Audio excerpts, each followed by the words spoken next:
Buenos días, mi nombre es Gina Andrea Cenejo Amelo y voy a presentar la corrección del parcial número 2 de termodinámica. Entonces, el primer punto del enunciado dice que el vapor flash se genera por la variación del punto de saturación del agua, de acuerdo a la presión.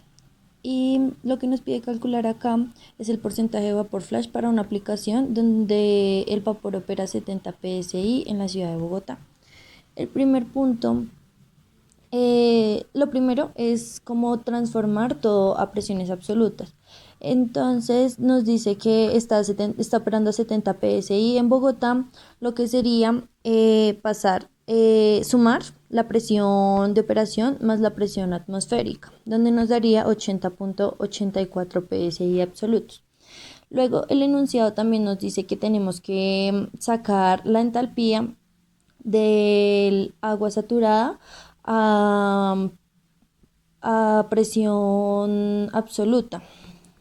Y también nos dice que tenemos que sacar la entalpía del agua saturada a presión atmosférica y la entalpía, el HFG a presión atmosférica, para así sacar el porcentaje del vapor flash.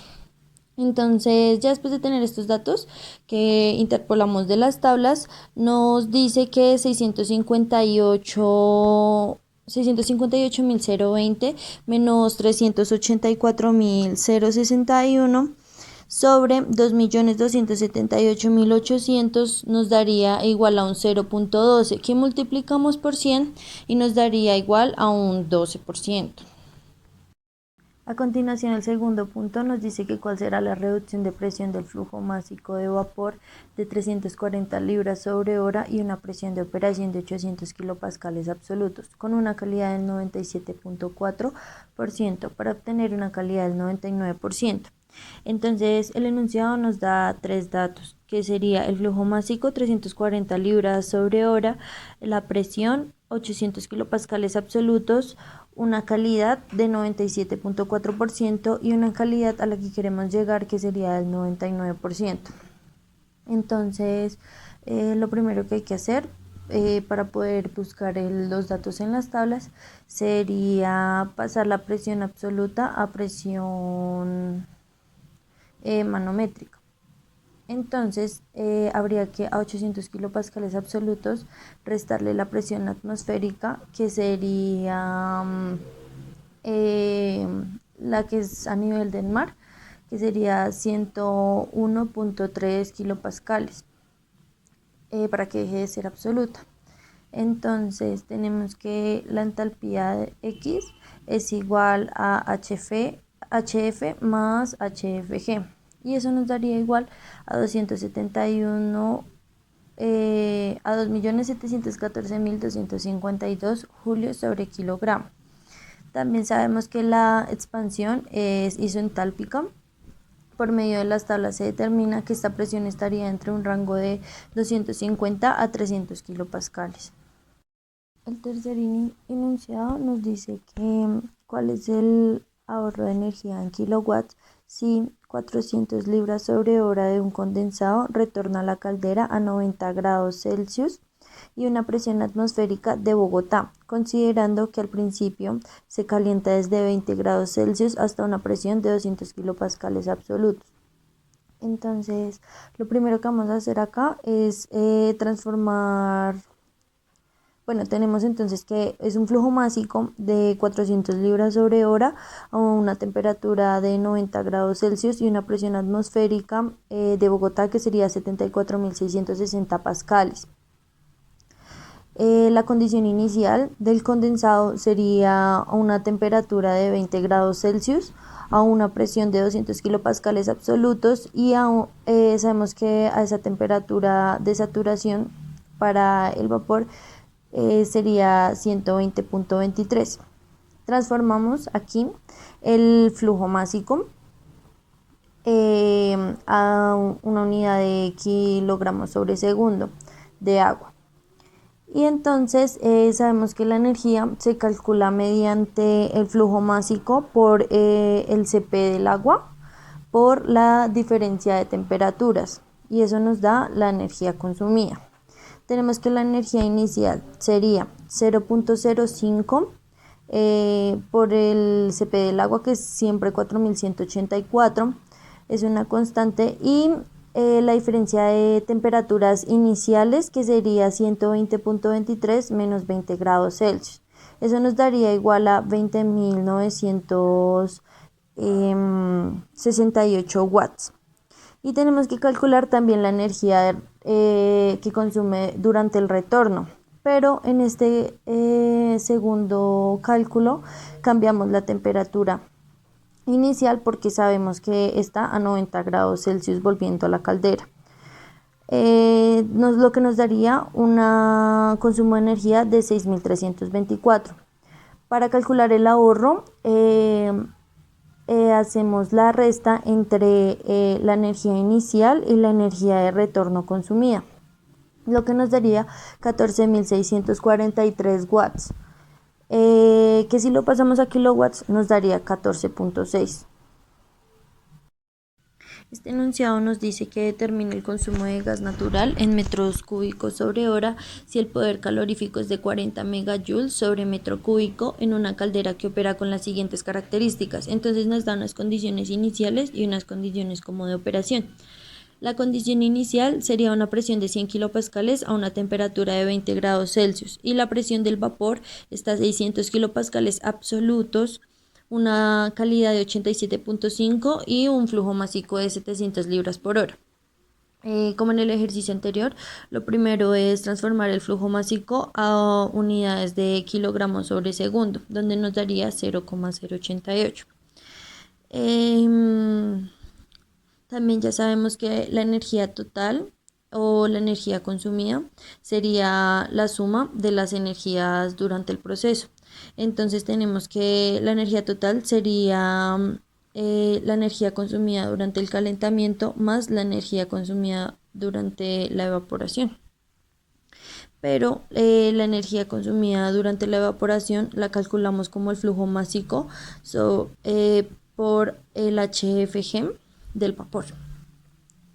Entonces tenemos que la presión del vapor es de 600 kilopascales con una temperatura de 158.8 grados Celsius, donde HX sería 2.494.928 julios sobre kilogramo y un HF de 670.423. La energía total, después de reemplazar, nos daría 51.153 watts más 160.699 watts, lo que nos daría igual a 211.852 watts o julios sobre segundo. Bueno, en el enunciado nos había dicho que teníamos un poder calorífico de 40 por 10 a la 6 julios sobre metro cúbico. Y el consumo lo calculamos por último de la siguiente forma. Con la energía total dividida sobre el poder calorífico nos da 0.053 metros cúbicos sobre segundo, que este sería el consumo total de gas natural. Por último tenemos el siguiente enunciado. Una turbina diabática opera establemente el vapor entra a 3 megapascales absolutos y 400 grados Celsius con un flujo volumétrico de 85 metros cúbicos sobre minuto. Parte del vapor se extrae de la turbina a una presión de 5 bares absolutos y una temperatura de 180 grados Celsius. El resto se expande hasta una presión de 0,06 bar y abandona la turbina con un flujo másico de 40.000 kilogramos sobre hora y una calidad de 90%. Las variaciones de energía cinética y potencial pueden despreciarse y nos pide que calculemos el diámetro en metros del conducto por el que se extrae el vapor si su velocidad es de 20 metros sobre segundo y la potencia desarrollada en kilowatts. Entonces, tenemos que es una condición de 3 megapascales a una temperatura de 400 grados Celsius, una entalpía de 3.232.4 kilojulios sobre kilogramo y un flujo volumétrico de y un volumen específico de 0,0 9.883 metros cúbicos sobre kilogramo. Acá lo que hacemos es con los 85 metros cúbicos sobre minuto, los vamos a transformar a metros cúbicos sobre segundo, que nos daría 14.1. Y sabemos que el flujo másico está determinado por la densidad, como la densidad por el caudal. Y sabemos que la densidad es 1 sobre el flujo volumétrico, lo que nos daría 14.3 kilogramos sobre segundo. Como siguiente paso, realizamos el flujo másico de la extracción del vapor con los siguientes datos: la presión a 0,05 bares absolutos, una temperatura de 180 grados Celsius, una entalpía de 2811.4 kilojulios sobre kilogramo y un volumen específico de 0,4025 metros cúbicos sobre kilogramo, lo que nos indica que es un vapor sobrecalentado. El flujo másico de extracción sería 3.18 kilogramos sobre segundo. Ahora sacamos el flujo másico del vapor restante, que nos daría 11.11 kilogramos, pero en este utilizamos es la entalpía y el HX. Ya para darle solución a las incógnitas del enunciado, nos daría que 3.18 kilogramos sobre segundo es igual a la densidad por la velocidad por el área. Entonces tenemos que, reemplazando 3.18 es igual a acá reemplazamos la densidad como 1 sobre 0,4025 por 20, que es la velocidad por el área, y sabemos que el área es 0,064 igual a pi por el diámetro al cuadrado sobre 4.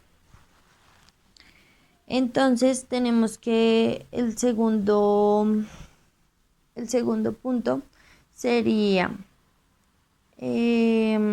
como ya nos había dicho el enunciado, que podíamos despreciar la energía cinética y la energía potencial, y como es una turbina diabática también despreciamos, se define que no tiene intercambio de calor, lo que nos daría, reemplazando las entalpías y el flujo másico, como 11.400 watts. Como dato faltante del área, sería un área de 0.28 metros.